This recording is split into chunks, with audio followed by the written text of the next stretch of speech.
All right, so we're down to the Final Four: Gonzaga, Baylor, Houston, and UCLA. And if you had this in your Final Four, I'd be impressed. I highly doubt it, though. The way this tournament has gone, a lot of upsets and surprises along the way. But when you look at the Bears, Cougars, and Bruins, the Zags have been a different tier compared to everybody else up to this point. Mark Few and the crew, they have been rolling. And taking a look at the odds, when we're talking about winning the whole thing, Gonzaga, the favorite. You can say Baylor there as well. Those two teams, of course, above others. Houston and UCLA, who's been, rolling at all cylinders. Mick Cronin had in that program in a spot they haven't been in quite some time after just 2 years there at the helm. All right, let's welcome in our Matt Norlander, Jerry Palm, who's actually there, and hopefully they're a little warmer now as we get through this segment here. Jerry, I'll start with you. You look at Gonzaga, talking about chasing history, trying to become the first 32-0 champion since Indiana did it back in 1975. That's one part of it. But when you look at this group and what they've accomplished at this point, where do they rank among all-time best?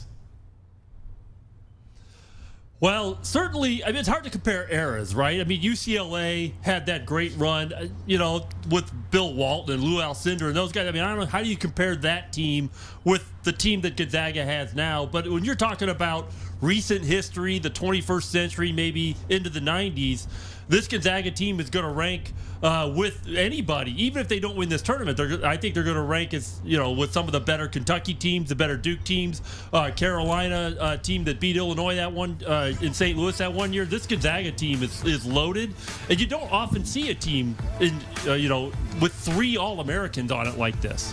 I agree. I would right now, past 20 years, 25 years, I put Gonzaga right there with 09 Carolina, 2012 Kentucky, and 2015 Kentucky, which was in this exact same spot 6 years ago, undefeated heading into the Final Four.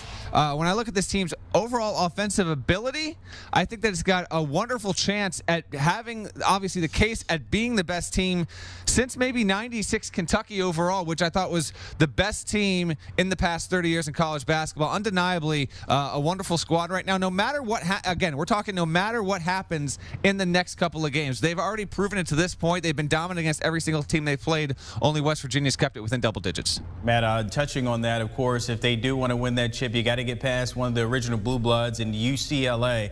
History versus a modern powerhouse, if you want to peg these two. That is there a small chance that the Bruins could stand in their way here of Gonzaga being that 32-0 championship? There is a small chance. UCLA has been good enough at this point where I think you've got to consider that Mick Cronin and this team will have at least a shot, but I wouldn't put it as a great shot. We saw the odds before. I do love this storyline, though. I do love the idea that for, 20 years, UCLA became the gold standard in college basketball under John Wooden, and now Gonzaga, if it wants to match and have that undefeated record, match 4 of Wooden's teams. They did this 4 times, albeit not, obviously, in an expanded tournament, never more than 32.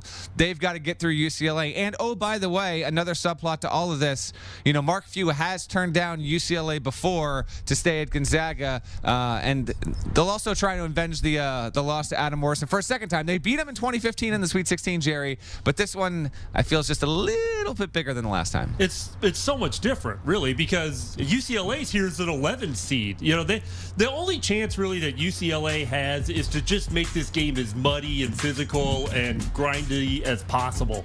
It's got to get Gonzaga out of their element. They're going to need help from Gonzaga. They're going to have some sort of a bad shooting day. There's going to have to be foul trouble. But the problem is, as good as UCLA is defensively, whatever 5 guys Gonzaga puts on the floor can all score. They can all hurt you offensively. It doesn't even matter. So you can't, it's hard to defend. You can 1 or 2 guys when you've got a superstar or somebody you can maybe give them trouble, but they've got 5 guys that can score no matter who they play. That's really hard to defend. Yeah, when you talk about, of course, Gonzaga, the nice little 3-0 there of Jalen Suggs, a key part of that. The freshman coming in averaging 14 points a game. And, Matt, when you see that, is he just scratching the surface here, or is there another gear that we can see in maybe the next 2 games moving forward here?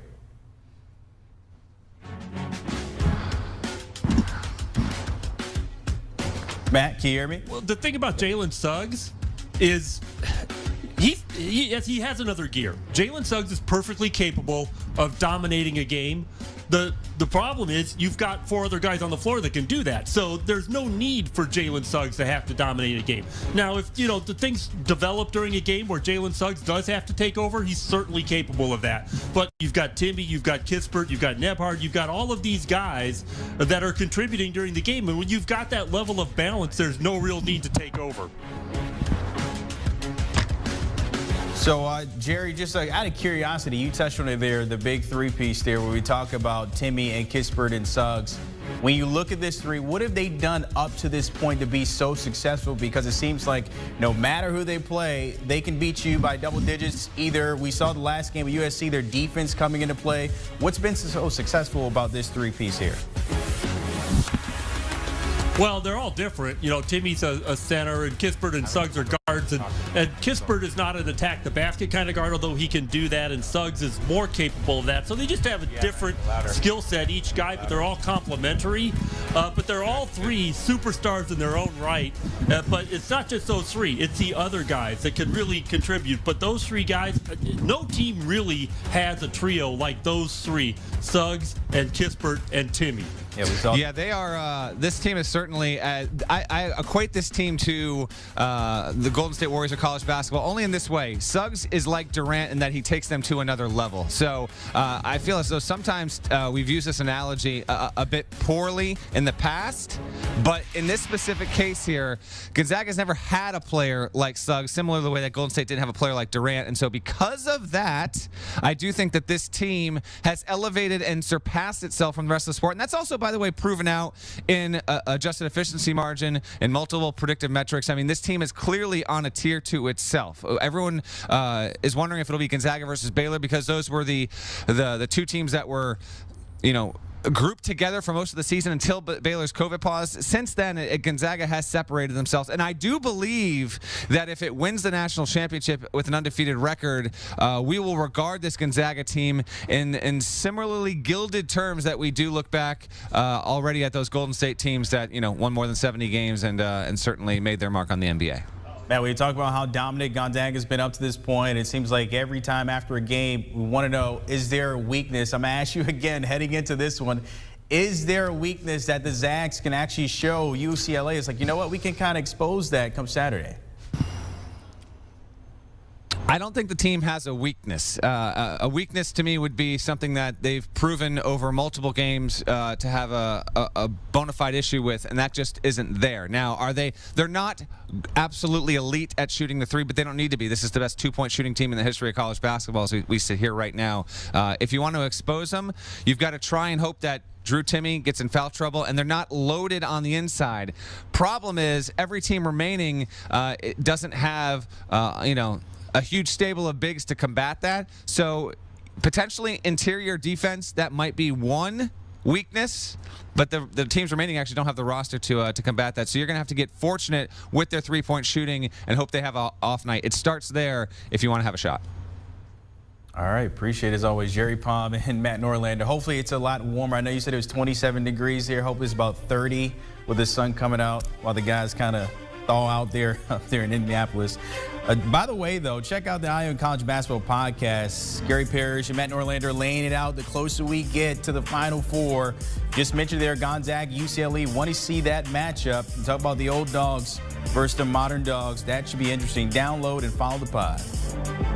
Do you want a sports network that delivers everything that matters about the game? The highlights, the picks, the instant analysis. No yelling, no fake debates, no politics. Hit the subscribe button and never miss a moment.